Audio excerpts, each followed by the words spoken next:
Ok, bon, let's go. Donc voilà, je m'appelle Juanito. Juanito, c'est mon nom de scène. Mon prénom, mon nom, c'est Jonathan Lheureux. Donc j'ai 28 ans maintenant. Je suis danseur professionnel, chef d'entreprise et président d'une association qui œuvre envers la culture et tout ce qui est artistique. Voilà.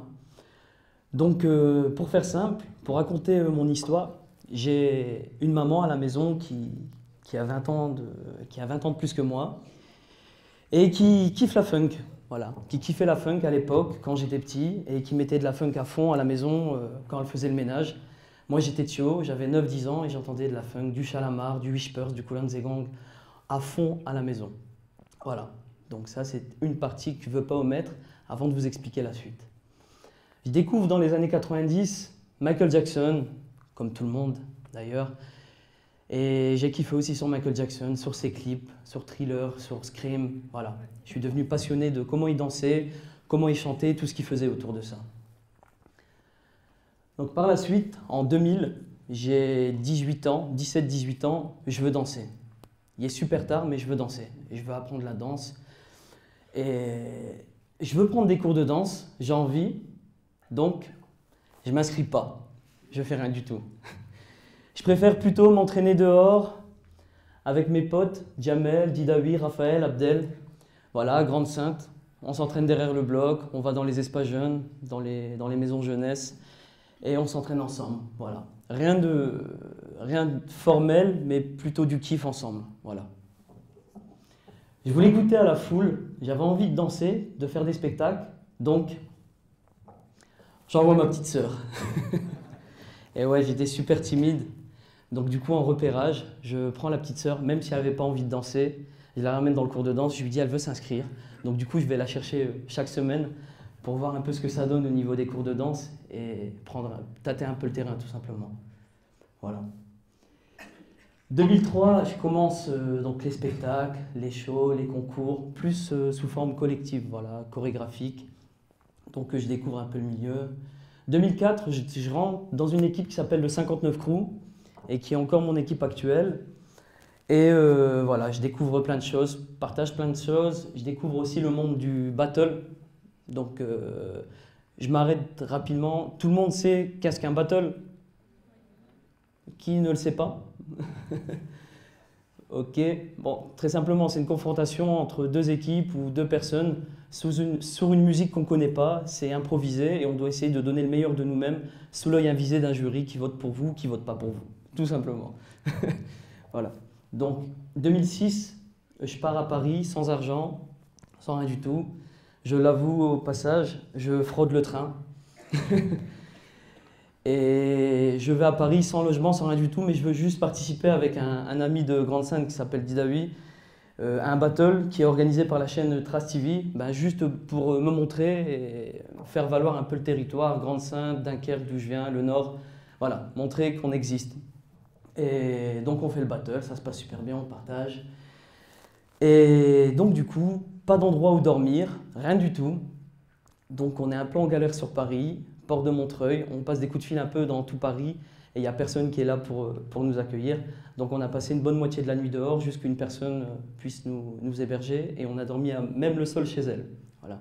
J'insiste bien sur les détails pour vous expliquer après, tout à l'heure, la suite. Donc voilà, après je continue, création, show, battle, voilà, tout ça à titre gratuit, bénévole et non professionnel. Mais je continue à faire ça parce que j'ai envie de le faire et parce que j'aime bien. Voilà. Je m'arrête, je kiffe une danse qui s'appelle le lock. Dans la danse hip-hop, on a 3 grandes catégories, en tout on en a 5. Mais je vais vous présenter les 3 grandes catégories qui sont le break, donc ce qui se passe au sol, donc les coupoles, les Thomas, les 19, le popping, donc tout ce qui est robotique, smurf, etc.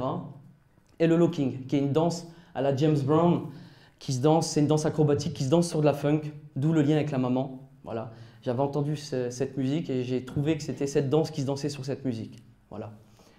Donc du coup, j'avance. 2007, je participe au Battle of the Year en équipe avec mon équipe, le 59 Crew. Et on est qualifié au niveau mondial pour représenter la France au championnat du monde. Donc là, c'est une grosse révélation pour nous. C'est une grosse expérience. Donc on part à Montpellier devant à peu près 10 000 personnes et on représente la France au championnat du monde. Et mes études dans tout ça, c'est bien, je kiffe, je danse, etc. Mais la vie avance. On a la réalité à côté. Donc du coup, je me pose en 2007 et je retourne à l'école, au Krebs de Wattignies, pour passer un BPGEPS. Donc c'était super dur à vivre, étant donné que j'avais la danse à fond d'un côté, où je la vivais 24 heures sur 24, je voyageais partout en Europe pour participer à des battles et me faire connaître. Et à côté, je revenais à Lille, à Wattignies, pour reprendre mes études. J'étais super fatigué, mais j'avais de bonnes notes. Donc du coup, c'était ça qui comptait, et au final, j'ai eu mon BPGEPS. Voilà, quand tu es passionné, tu ne comptes pas. Mais bon, pendant ce temps-là, je me lance en solo, je fais plein de battles, mais je ne gagne pas. C'est pas encore ça. C'est pas encore ça. Ça fait déjà, 2007, ça fait déjà 8 ans de danse, et je gagne toujours pas. Donc du coup, je me fais un sacrifice. 2010, je trouve du travail sur Nice, je pars sur Nice. J'obtiens mon concours catégorie B de la fonction publique territoriale, ce qui me permet d'accéder à la collectivité territoriale. Donc du coup, je pars travailler à Nice en 2010.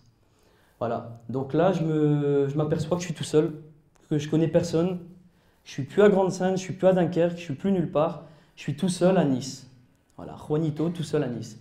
Donc je me concentre à fond sur moi et je m'aperçois que c'est un combat avec moi-même et que il faut bosser, il faut se concentrer sur soi-même, et j'arrive à me concentrer sur ce que je dois faire en solo. Donc du coup, je bosse comme un acharné pour justement conquérir le monde de la danse, des battles au niveau mondial, mais en solo. Voilà. Donc j'organise aussi, je fais un peu d'organisation sur Nice, j'organise une qualif du B-Boy France, mais j'organise une qualif du B-Boy France Sud.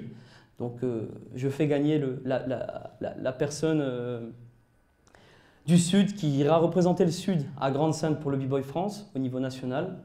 Voilà. En 2011, je fais le Juste Debout à Paris, à Düsseldorf. Je pars faire une qualification du Juste Debout. Je m'arrête 2 secondes. Le Juste Debout, c'est le championnat du monde de danse. Voilà. C'est ce qui se passe à Bercy chaque année. Vous dansez devant 16 000 personnes. Voilà. Donc, premier échec, voilà, pour dire que dans la vie, il y a des échecs, mais qu'il faut savoir se relever. Je vais vous expliquer rapidement un échec. J'ai fait la qualification du Juste Debout à Düsseldorf en Allemagne en 2011. Je fais un battle, 2 battles, j'arrive en quart de finale, je suis sorti après 1 an à 70 heures d'entraînement par semaine. Donc là, je ne peux pas me retenir, les larmes elles coulent tout seul.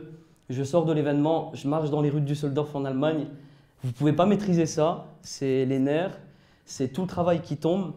Et c'est là que vous devez retrouver cette capacité à savoir vous relever. Et c'est là que c'est important. Donc du coup, je me relève, je suis déterminé, je continue à travailler, je continue à travailler. Et 10 ans plus tard, donc à partir de 2012 précisément, ça commence à payer. Donc je fais plein de battles, mais je gagne au niveau international. Donc voilà, là vous pouvez voir en Hollande, en Turquie, en Ukraine, en Italie. Et là, je commence à me faire reconnaître au niveau international. Et ça commence à parler de moi sur les réseaux sociaux, sur Internet. Je fais une compétition qui s'appelle Hip Hop International en France et je gagne l'équivalent du championnat de France. Je suis qualifié pour représenter la France à Las Vegas en août 2012. Donc en août 2012, je pars à Las Vegas et je me retrouve confronté à 90 pays dans ma catégorie en solo. J'ai été jusqu'aux demi-finales, j'ai été super content et ça s'est super bien passé parce que découvrir les États-Unis, découvrir Las Vegas, c'est magnifique. Voilà. Et maintenant, j'en vis. Je fais des émissions télé telles que j'ai fait Dance Street l'année dernière sur France O. Et en 2013, j'ai fait le Juste Debout à Paris. Je me suis relancé une 2e fois dans ce qui a été mon premier gros échec. Et là, je suis qualifié. Je gagne la qualification française, qui est l'une des plus difficiles. Et je représente la France au Juste Debout devant 16 000 personnes à Bercy. Je représente avant tout Grande-Synthe, Dunkerque. Et ça je m'en souviens à cette époque, ça m'avait fait vraiment plaisir. Et c'était un honneur de représenter d'où je venais, parce que je suis parti de si bas pour aller si haut et danser et représenter d'où je venais devant 16 000 personnes. Et c'est ce que je souhaite à nouveau aujourd'hui à toutes les personnes qui sont présentes ici et qui ont un désir d'entreprendre ou de vouloir réussir. S'il y a une chose à faire, c'est de ne jamais hésiter, surtout quand vous kiffez un truc et que vous désirez le faire. Voilà. Donc maintenant, j'ai un nouveau statut, j'ai créé mon statut d'auto-entrepreneur, je suis chef d'entreprise, donc je fais de la production, donc je danse sur scène, je juge des compétitions internationales, je donne des stages de danse, je donne des cours, mais je fais aussi la programmation artistique de festivals internationaux. Donc j'ai des organisateurs qui m'appellent aux quatre coins du monde pour leur faire leur listing d'artistes à inviter, comme un consultant, quoi, comme du consulting. Et voilà, donc j'avance avec ça, mais avant tout, c'est beaucoup d'échanges, c'est beaucoup de partage, c'est de l'ouverture, c'est de la transmission, c'est du réseau. Et voilà, on essaye de faire un peu avancer le Schwilblick. Je suis dans l'associatif aussi, je fais de l'événementiel en associatif. Et là, dernièrement, sur le Dunkerquois, je suis en train de monter tout doucement une petite équipe de danseurs, étant donné qu'il y a plein de danseurs à Dunkerque. Il y en a plein, justement grâce à des événements comme B-Boy France ou World Street Dance qui mettent en avant le Dunkerquois. Et donc, du coup, on avance. Voilà. J'espère que j'ai respecté le timing. Merci.